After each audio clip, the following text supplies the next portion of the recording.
News కు స్వాగతం. ముందుగా హెడ్లైన్స్.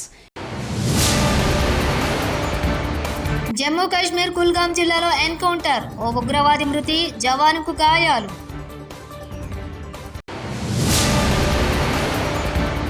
నా కుమారుడు రాజారెడ్డి రాజకీయాలకి వస్తాడు, వైఎస్ షర్మిల.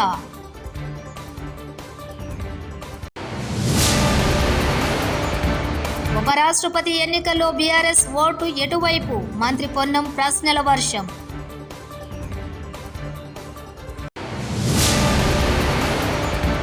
మూసీ సుందరీకరణ మీద విడతల వారీగా దోపిడీ చేస్తున్నారు కేటీఆర్.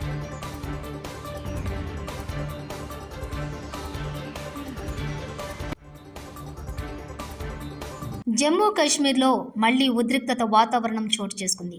సోమవారం కుల్గాం జిల్లాలో భద్రతా బలగాలు ఉగ్రవాదులకు మధ్య ఉదయం నుంచి ఎన్కౌంటర్ కొనసాగుతోంది. ఈ ఘటనలో ఓ ఉగ్రవాది మరణించగా మరో జవానుకు గాయాలయ్యాయి. కేంద్ర ప్రభుత్వం యూరియా ఇవ్వలేదని, ఇప్పుడు ఉపరాష్ట్రపతి ఎన్నికల్లో బీఆర్ఎస్ ఓటు ఎటువైపో చెప్పాలని తెలంగాణ మంత్రి పొన్నం ప్రభాకర్ ప్రశ్నల వర్షం కురిపించారు. తమ ప్రభుత్వంపై బీజేపీ, బీఆర్ఎస్ కుమ్మక్కై కుట్ర చేస్తున్నాయని ధ్వజమెత్తారు. కేంద్ర ప్రభుత్వం వైఫల్యం వల్లే యూరియా కొరత వచ్చిందని ఆరోపించారు. ముందస్తుగానే రైతుల లోపల ఒక ప్యానిక్ సిస్టమ్ క్రియేట్ చేయడం వల్ల కొంత ముందస్తు స్టాకులు పెట్టుకునేటువంటి కొంతమంది ఉత్సాహులైన రైతులతో కారణం కావచ్చు, ఇంకేదైనా కావచ్చు, ఈరోజు ఎరువులకు సంబంధించిన ఇబ్బంది ఉన్నమాట వాస్తవము. మేము కాదని అనడం లేదు. బరాబర్ కొరత ఉంది. రైతులు ఆందోళన చెందుతున్నారు. కేంద్రం స్పందించి ఎరువులు ఇవ్వాలని డిమాండ్ చేస్తారు. మూసీ సుందరీకరణకు ముందు 1,50,000 కోట్లు అవుతుందని అన్నారు. 16,000 కోట్లతో అయ్యే ప్రాజెక్టుకు 1,50,000 కోట్లతో చేయడం ఏంటని నిలదీసేసరికి స్కామ్ను కూడా ఇన్స్టాల్మెంట్లో చేస్తున్నారు. మే 17, 2023 నాడు 1,100 కోట్లతో కొండపోచమ్మ సాగర్ నుండి గోదావరి నీళ్లను గండిపేటకి గ్రావిటీ ద్వారా తీసుకొచ్చే మార్గం ఉన్నప్పుడు రేవంత్ రెడ్డి ఇప్పుడు 7,600 కోట్లతో ఎవరి లాభం కోసం ఈ ప్రాజెక్టు మొదలు పెడుతున్నాడు కేటీఆర్. కూడా ఇన్స్టాల్మెంట్లలో చేస్తున్నారు. 1,50,000 కోట్లు ఒకటేసారి టెండర్లు పిలిస్తే ఎందుకు ఇంత అయింది అంటే జవాబు లేదు. అందుకే విడతల వారి దోపిడీ. మొదలు 1,100 7,700 చేయాలి. ఆ తర్వాత ఇంకోటి 5 రూపాయలు ఉన్నదాన్ని 40 రూపాయలు చేయాలి. పెంచుకుంటూ ఆఖరికి మొత్తం స్కామ్ మళ్ళీ 1,50,000 కోట్ల కాడికి తేవాలి. ఇది వీళ్ళ ఎత్తుగడ. నేను మళ్ళీ చెప్తా ఉన్నా, మే 17, 2023 నాడు 1,100 కోట్లతో కొండపోచమ్మ సాగర్ నుంచి గోదావరి నీళ్ళని తీసుకొచ్చి బ్రహ్మాండంగా రావల్కోల్ చెరువులో పోసి రావల్కోల్ చెరువు నుంచి గండిపేటకు నీళ్ళు తీసుకొచ్చే మార్గం గ్రావిటీ ద్వారా ఉంటే ఇవాళ మీరు 3 WTPలు ఎందుకు కడుతున్నారు? 5 పంప్ హౌజ్లు ఎందుకు పెడుతున్నారు? ఎవరి లాభం కోసం పెడుతున్నారు అని ముఖ్యమంత్రి గారు నేను అడుగుతా ఉన్నా. ఇవాళ ఎట్లా పెరిగింది? కమిషన్లు దండుకోవడానికా, మొబిలైజేషన్ అడ్వాన్సులు ఇవ్వడానికా, కాంట్రాక్టర్లకు దోచిపెట్టడానికా? ఎందుకు తక్కువ ఖర్చుతో అయ్యేదాన్ని పక్కకు పెట్టి ఎక్కువ ఖర్చుతో చేస్తున్నారు? ఒక దిక్కు మీరే చెప్తున్నారు. ఆంధ్రప్రదేశ్ కాంగ్రెస్ కమిటీ అధ్యక్షురాలు వైఎస్ షర్మిల ఇవాళ ఒక కొత్త విషయాన్ని బయటపెట్టారు. అవసరమైనప్పుడు తన కుమారుడు రాజారెడ్డి రాజకీయాల్లోకి వస్తాడని తేల్చేశారు. కర్నూలు ఉల్లి మార్కెట్ సందర్శించిన సందర్భంలో షర్మిల ఈ వ్యాఖ్యలు చేశారు. క్వింటా ఉల్లి 600 ధర కూడా పలకడం లేదన్న షర్మిల గత సంవత్సరం క్వింటా ఉల్లి 4,500 ఉందని చెప్పారు. మార్క్ఫెడ్ ద్వారా 1,200 రూపాయలకు కొనుగోలు చేస్తున్నామని ప్రభుత్వం చెప్తోందని, అయితే రైతులు 600కే ఎందుకు అమ్ముతున్నారు? మరి వాళ్ళు ఎందుకు రాలేదు? వాళ్ళైనా కనీసం 1,200కి ఎందుకు కొనటం లేదు? పోనీ మీరిచ్చిన 1,200 గ్యారంటీకి మీరైనా ఇంతవరకు ఒక్కరికైనా ఒక్క అకౌంట్లో అయినా డబ్బులు ఎందుకు వేయలేదు? ఇక్కడ పండించిన రైతులందరూ 600కే అమ్ముకోవాల్సిన అవసరం ఎందుకు వస్తుంది? చంద్రబాబు గారు సమాధానం చెప్పాలి. మళ్ళీ చెప్తున్నా, చాలా మంది రైతులకి ఇక్కడ డిఫరెన్స్ అమౌంట్ వేస్తారు అన్న నమ్మకం లేదు. చంద్రబాబు గారు ప్రత్యేకంగా ఉల్లి రైతుల మీద దృష్టి పెట్టి ఆ డిఫరెన్స్ అమౌంట్ పడేటట్టు చేయాలి. ఎందుకంటే ఇంతవరకు కూడా ఒక్క రైతు అకౌంట్లో కూడా ఆ 1,200 మొత్తం 1,200 ఎంతైతే చంద్రబాబు గారు చెప్తున్నారు మద్దతు ధర ఇస్తామని, 1,200 ఏ ఒక్క రైతుకి ఇవ్వలేదు. నిన్న కూడా ఇక్కడ చాలా స్టాక్ ఉందని చెప్తున్నారు. ఆ స్టాక్ నంతా దాచేశారని చెప్తున్నారు. ఆ స్టాక్ ఉన్నంత కాలం మేము ఎట్లా కొంటామని ఈ రైతుని సతాయిస్తున్నారని చెప్తున్నారు. ఇన్ని ఇబ్బందులు ఇక్కడ ఉన్నాయి. చంద్రబాబు గారు ప్రత్యేకమైన దృష్టి పెట్టాల్సిన అవసరం ఉంది. కాబట్టి చంద్రబాబు గారు, కాంగ్రెస్ పార్టీ డిమాండ్ చేస్తుంది, ఈ రైతులందరికీ కూడా ఏదైతే అసలు 1,200 సరిపోదని చాలా మంది రైతులు చెప్తున్నారు. కనీసం 2,000, 2,500 మద్దతు ధర ఉండాలి. లేకపోతే ఉల్లి పండించిన రైతులకి అసలు గిట్టుబాటు కానే కాదు అని చెప్తున్నారు.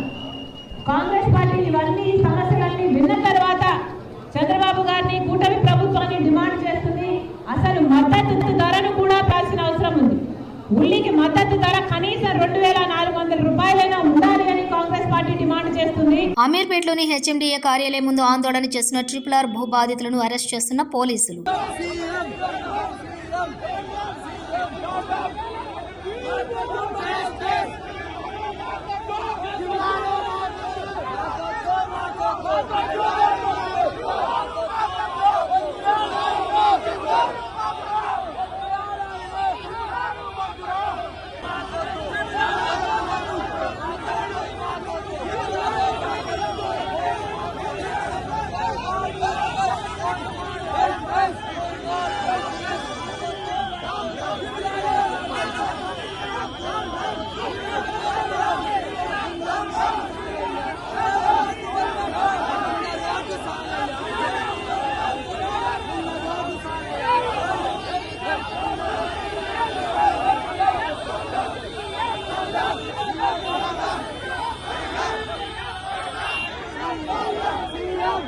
వైఎస్ రాజశేఖర రెడ్డి మరణం తర్వాత రోషయ్య, కిరణ్ కుమార్ రెడ్డికి బదులు అప్పటి డిప్యూటీ ముఖ్యమంత్రి దామోదర రాజనరసింహను ముఖ్యమంత్రిని చేసి ఉంటే రాష్ట్రం 2 ముక్కలయ్యేది కాదు. దళిత విభజన జరిగి ఉండేది కాదు.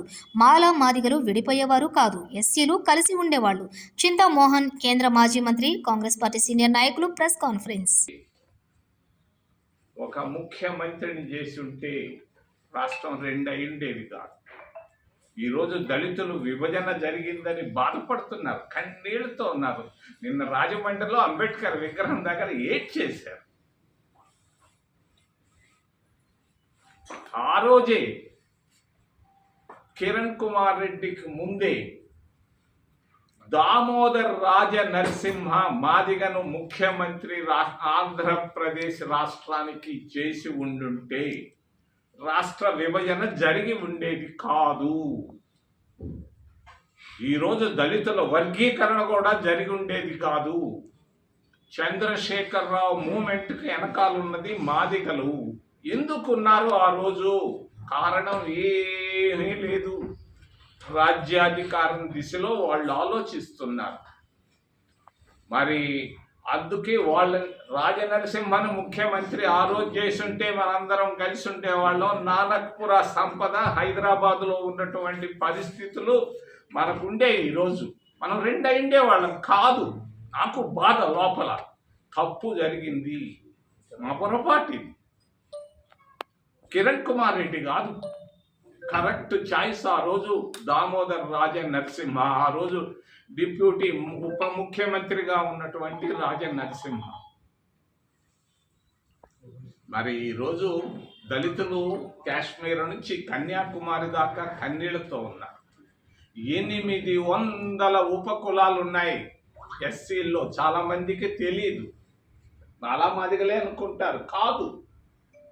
మరి ఉత్తరప్రదేశ్ రాష్ట్రంలోనే 87 ఉపకులాలు ఉన్నాయి ఎస్సీల్లో. సుప్రీంకోర్టులో ఉన్న జడ్జీలకు అసలు ఏమీ తెలియదు. అంటరానితనం అంటే కూడా తెలియనటువంటి జడ్జీలు ఉన్నారు. తెలిసి తెలియక వాళ్ళు ఇచ్చినటువంటి డైరెక్షన్ ఆధారంగా ఆంధ్రప్రదేశ్ రాష్ట్రంలో ఆర్డినెన్స్ తీసుకొని వచ్చి వర్గీకరణ దిశలో తీసుకోబోతున్నటువంటి చంద్రబాబు వైఖరిని నేను ఖండిస్తున్నా. పొరపాటు. తెలియదు చంద్రబాబుకి దళిత్ కెమిస్ట్రీ అస్సలు తెలియదు. చాలామందికి దేశంలో తెలియదు. మరి వీళ్ళ జోలికి పోకుండా ఉంటే మంచిది. ఇప్పటికైనా కూడా చంద్రబాబు నాయుడిని వర్గీకరణ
జమ్మూ కాశ్మీర్ కుల్గాం జిల్లాలో ఎన్కౌంటర్, ఓ ఉగ్రవాది మృతి, జవానుకు గాయాలు.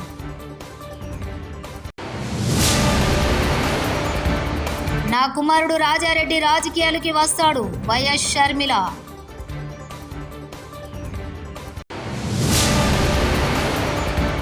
ఉపరాష్ట్రపతి ఎన్నికల్లో బీఆర్ఎస్ ఓటు ఎటువైపు? మంత్రి పొన్నం ప్రశ్నల వర్షం.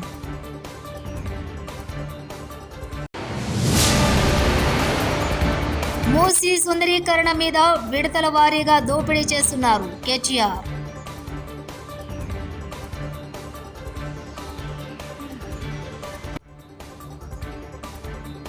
ఇవి బులెటిన్ విశేషాలు.